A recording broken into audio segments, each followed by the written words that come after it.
আপনার বিরুদ্ধে বেশ কিছু অভিযোগ এসছে। আমি যদি ভারতীয় কন্টেন্ট ক্রিয়েটর স্যান্ডি শাহর কথা বলি, যিনি 2024 সালের জানুয়ারিতে কিছু ব্যক্তিগত অভিযোগ আনেন, যেগুলো অনেকেই ক্যারেক্টার অ্যাসাসিনেশন হিসেবে দেখছেন। আপনি এরপর শাহবাগ থানায় একটি চিঠি করেন এবং তাকে 72 ঘন্টা আলটিমেটাম দেন প্রমাণ উপস্থাপনের জন্য। তো আপনি লিখেন যে ব্যক্তিগত সম্মান নিয়ে যদি কেউ খেলে তাহলে কড়া জবাব দিতে হবে। এ ধরনের ট্রল বা আসলে এ ধরনের ব্যক্তিগত আক্রমণগুলো কিভাবে মোকাবেলা করেন, আর সে বিষয়ে আপনার মামলাই বা কেন করতেন? প্রথমত মামলা করতে হয়েছে যে প্রথম দেখেছেন যে যে কাজগুলো সে করছিল এগুলো তো অত্যন্ত ঘৃণিত এবং বাংলাদেশের ধর্মীয় এবং বাংলাদেশের সংস্কৃতির আপামর জনতার যে বিশ্বাস সেটার টোটালি পরিপন্থী।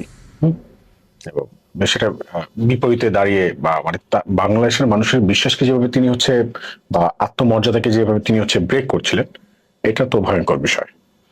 তার চেয়ে বড় কথা, এই ব্যাপারটা হয়তো তখন আমি বলতে পারতেছিলাম না, কিন্তু আপনারা হয়তো জানেন দীর্ঘদিন যাবত অ্যাক্টিভিজম করার কারণে আমার কাছে অনেক রকম ইনফরমেশন আসে, বিভিন্ন রকম ইনফরমেশন পাই আমি, অনেক মানুষের জানান যে দেশে ক্ষতি হতে যাচ্ছে।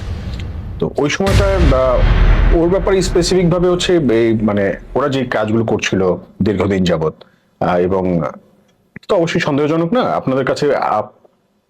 ভেরি সিম্পলি আপনি একটা জিনিস চিন্তা করেন যে ভারতীয় একজন নাগরিক, সে বাংলাদেশে বারবার আসছেন, বাংলাদেশের সম্বন্ধে হচ্ছে সে কটূক্তি করছেন, নানা রকম কথা বলছে, বিভিন্ন কমিউনিটির মানুষ সম্বন্ধে কটূক্তি করছেন, তাদেরকে উত্ত্যক্ত করার চেষ্টা করছেন এবং কোনোভাবে এমনভাবে পরিস্থিতি তৈরি করার চেষ্টা করছিলেন যাতে হচ্ছে তাকে কেউ অ্যাটাক করে। আর তাকে যদি অ্যাটাক করে ফেলতো কেউ, তাহলে কি হইতো?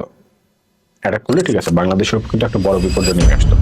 এবং এই যে এটা সিম্পল সাইকোলজি, এটা সিম্পলি দেখা যাচ্ছে, কিন্তু আমাদের কাছে ইনফরমেশন এসেছিল এই স্যান্ডি সাহা তিনি হচ্ছে দেখেন ভেরি সিম্পলি বাংলাদেশ আর ভারত আমরা সবাই বলি বন্ধু রাষ্ট্র, কিন্তু দিল্লি থেকে যে চক্রান্তগুলো হয় এটা সম্বন্ধে মনে হয় খুব কম মানুষই জানে। তো স্যান্ডি সাহা দিল্লি থেকে পাঠানো একটা প্রেসক্রিপশন, হ্যাঁ, খুব আমাদের কাছে যে তথ্যটি এসেছিল এবং তারা একটা গভীর চক্রান্তের সাথে লিপ্ত ছিল এবং সেটা কি, এবং আপনারা হয়তো এলজিবিটি কিউ সম্বন্ধে কম বেশি সবাই জানেন এবং তাদের একটা ডিপ একটা গেম আছে, গেম ছিল। তো তখন আমরা এই ইনফরমেশনটা পেয়েই মূলত হচ্ছে আমরা টোটালি হচ্ছে তার যে কর্মকাণ্ডগুলো সেটাকে জাস্ট হচ্ছে একটা পিঞ্চ করি এবং পিঞ্চ করার পরপরই হচ্ছে মূলত এটা মোটামুটি বের হয়ে আসে যে কি হচ্ছে, কি হবে, কি আমরা বুঝতে পারি যে আসলে তারা কোন চক্রান্তে নেমেছিল। তো ওইটা তখন হচ্ছে যেহেতু শেখ হাসিনা মানে ফ্যাসিস্টের সময় ছিল, তখন হচ্ছে চাইলে হচ্ছে এটা বলা যেত না আমরা কিসের মধ্যে দিয়ে যাচ্ছি, কোন চক্রান্তের মধ্যে দিয়ে আমাদের ফাঁসানোর চেষ্টা করছে, আমরা এটা বলতে পারছিলাম না। তো এখন বলতে পারছি, কেননা আপনি দেখেন ভেরি সিম্পলি সে কিন্তু এখন আর বাংলাদেশে আসতে পারছে না, বাংলাদেশে আসা কিন্তু তার বন্ধ।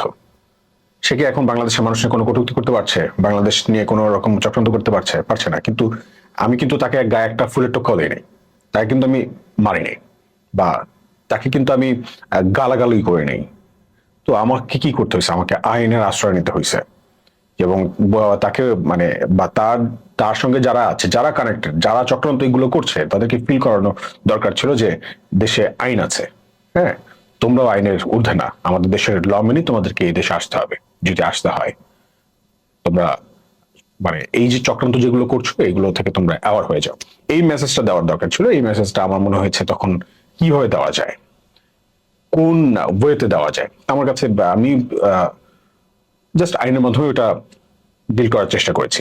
তবে সংকট যেটা হয়েছে, আপনি হয়তো এটাও শুনে থাকবেন, যেহেতু এই ব্যাপারটা আপনি জেনেছেন যে তখন বাংলাদেশ ইন্ডিয়ার যে বন্ধুত্ব, হ্যাঁ, শেখ হাসিনা মোদীর যে সুসম্পর্ক, সেই সুসম্পর্কের কারণে স্যান্ডি শাহর মতো লোকের বিরুদ্ধে তা মানে হাইকোর্ট কোন রকম স্টেপ নিতে রাজি ছিলেন না। তারা ডিরেক্টলি বলতে যে মানে তারা কিন্তু যে রিটটা আমি করেছিলাম সেটা কিন্তু খারিজ করে দিয়েছেন। প্রথম তো থানায় মামলা করেছি, তারপর হাইকোর্টে রিট করেছে।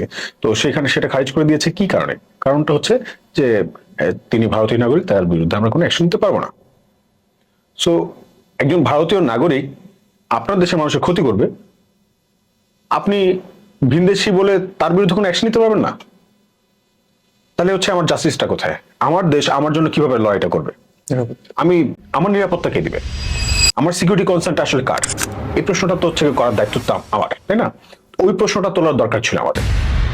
যে ভারতীয় বা দিল্লি থেকে যে বা যারা যা কিছু করে যাবে আমাদের দেশের মানুষের সাথে, সেটা আমাদের সহ্য করতে হবে। তাহলে আমাদের দেশে আইন কানুন কেন আছে? আমাদের দেশটা মানে দেশের এই সিস্টেম কেন প্রয়োজন? এই রাষ্ট্র ব্যবস্থা কেন প্রয়োজন? এই জনগণ নিরাপত্তার জন্য তো, তাই না? সো এটা দিতে যদি রাষ্ট্র ব্যর্থ হয়, তাহলে আমাদের সেই রাষ্ট্রকে মান্য করার বা কি আছে? এই প্রশ্নটা মনে তৈরি হয়ে যায়। তো এরকম অনেক রকম প্রশ্ন করার দরকার ছিল তখন, এই প্রশ্নগুলো ওঠানো দরকার ছিল, তুলেছি। এবং হ্যাঁ, ব্যক্তিগতভাবে সে যে ক্যারেক্টার অ্যাসিনেশন করতে নিয়েছে, এই কাজটা আওয়ামী লীগের সময়টাতে মানে দীর্ঘদিন যাবত অ্যাক্টিভিজম চালাচ্ছি, এই সময় এইরকম তো সব প্রতিনিয়তই তারা করার চেষ্টা করেছে। তো এই তারা করলেই কি তাদেরকে এত পাত্তা দেওয়ার কিছু আছে? আমি মনে করি না আছে। তবে কেউ যদি মনে করে যে সেইগুলো করে পার পেয়ে যাবে, তবে এগুলো ভাবার আসলে ওরকম তেমন সুযোগ নাই। যদি ব্যাপারটা আমার মনে হয় যে ব্যক্তিগত নয়, ব্যাপারটা সামগ্রিক ভাবে দেশের মানুষের ক্ষতি করতে পারে, তো আমি তো অবশ্যই কড়াভাবে জবাব দেবো, যেভাবে সবসময় দেওয়ার চেষ্টা করছি দেবো ইনশাল্লাহ।